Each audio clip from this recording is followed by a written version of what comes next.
This is an interesting video because it's about the 4 Ps, which later became the 7 Ps. And it's about, is it possible that the 7 Ps have hurt the 4 Ps? And when should one think about the extra 3 Ps? So what are these Ps I'm talking about? Is it about mind your Ps and Qs? Is it about Ps in a pod? Is it about Ps you eat? No, it's about the 4 Ps of marketing. When I learned about marketing in the early 1990s, it was the 4 Ps: product, price, place, promotion. So product was, what is the product? Okay, maybe it's a pair of sunglasses, spectacles, maybe it's a shirt, whatever it is. So what is the product? Does the product exist? Is it a new product? Then product price. Then what am I going to price it at? If it's an existing product, can I sell it cheaper than my competition? Can I still make money out of it? Obviously, money is important. Making a profit and making cash flow positive is important in business. Product, price, place. Place is where I'm going to sell it. Back in those days, we didn't have the internet. So people sold things in shops, or they marketed them online, or they had big catalogs, which they sent to people, and then people did online shopping, but it wasn't online. It was shopping out of a catalog. It was called mail order. Similar to what Amazon does today, but now the catalog is just online and it's automatic and it's updated every day. Whereas you might have got a catalog from Sears or somebody in the past, and then it would be a 500-page document, and you'd page through it and say, I want to buy a fridge or sunglasses, for example.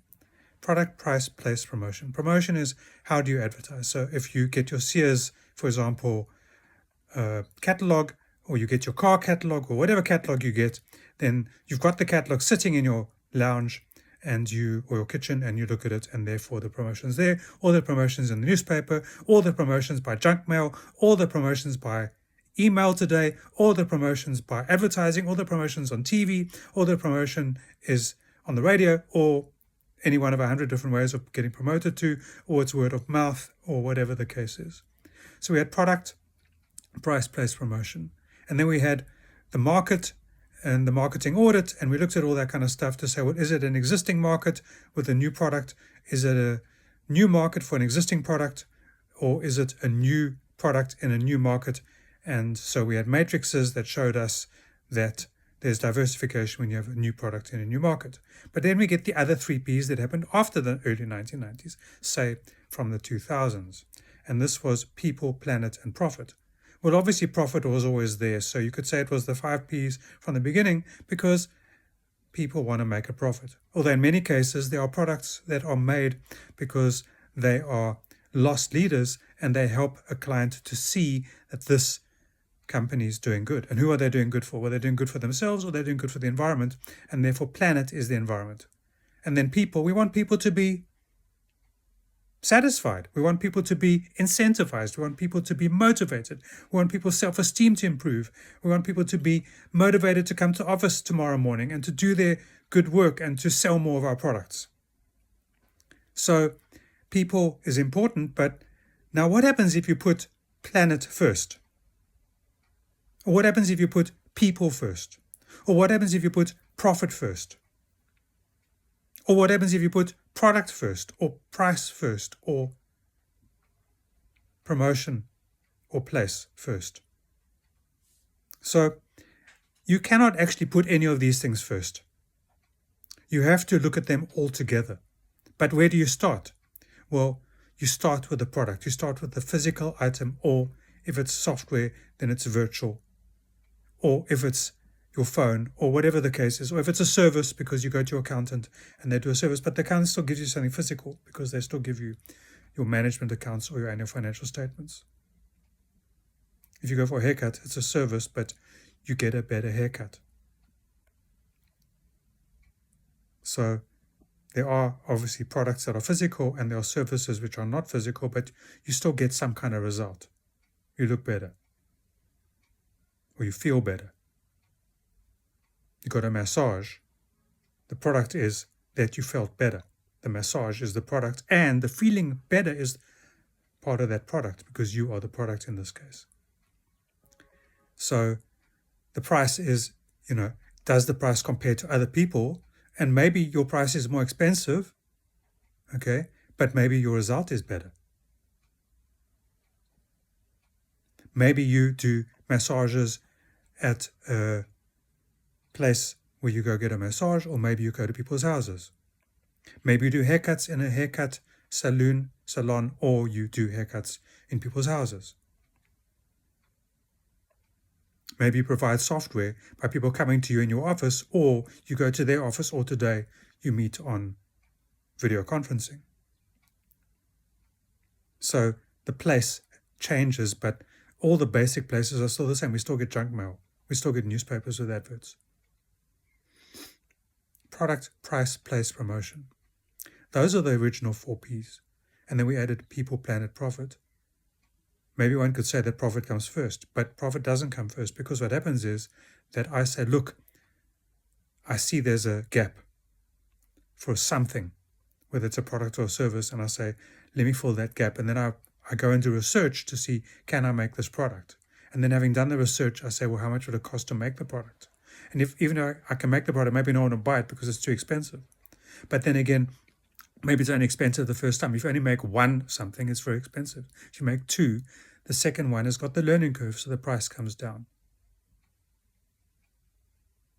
And there's a lot of things one can talk about here. As the price comes down, the price tends to 0 over time. So I'm not going to get into all of those things right now, but I'm just saying that if you decide that you want to make something that makes the environment better, okay, you need to find out what that something is that's going to make the environment better. So are you starting with making the environment better, okay, or are you starting with a product that makes the environment better? What happens if you have your people, your 4 Ps, your product, price, place, promotion in place, and then you say, okay, is this making the life of my people better? Is it making the environment better, and am I making a profit? Is it necessary that you look at the 4 Ps first and then say, well, okay, I've got all that in place so that I can then say, well, okay, now I've got these things in place. What other products can I make, or how can I make my product more environmentally friendly? For example, if it's paint or if it's a carpet, that paint already exists. Maybe it's got lead in it. Can I take the lead out of the paint and make the paint better? Lead was added to petrol at some stage to solve a problem called knocking.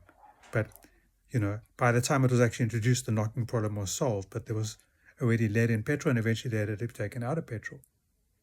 Then there were lead pipes in Europe carrying water. People didn't realize how poisonous that was. And we have copper pipes. Copper is healthy, but, what effect does that have on you? Should we be using plastic pipes? What effect does that have? So all these kinds of products are all sold in places, and then they're all promoted, advertised in a certain way, in many certain ways, or uncertain ways. And they're all priced. Now you can have a cost base. So you can say, this chair cost me $100 to make, or 2,000 Rand, and therefore I want to make a 10% profit, so I'm going to add $10 or 200 Rand. Or I can say, well, the chair cost me $100 to make, but I can set it for $500 because it looks like another really expensive chair. And that's called perceived value pricing. Now, if I can sell my $100 chair for $500, then I can spend money and time and research making that chair more environmentally friendly. I can give incentives to my staff to sell the chair so people can feel better, and I can make a bigger profit. So there's a whole bunch of things going on here. I don't want to throw the baby out with the bathwater, but I want to say that I believe after 30 or 40 years, after studying marketing and studying the 4 Ps and then the extra 3 Ps, that maybe we need to stick with the knitting. The knitting is the 4 Ps, starting with what is the product or service, and then looking at the other 3 Ps, and then looking at the marketing audit, and then looking how can I use my product to make the environment a better place, or to make a bigger profit, or to make my people more healthy. So this is maybe a very touchy subject. I think that in 2024 I want to touch on touchy subjects, things I've learned in my life, and that might be able to help you. So as always, like, subscribe, share, comment, ask me questions, and let's, even with all of the bad things going on in the world, there's a lot of good things going on in the world, and let's find those good things and let's talk about them, and let's talk about the things that we think about and things that maybe we're not quite sure of. Intuitively, we feel something, and is it how it is? So thank you again, and blessings, and thank you for being on my channel.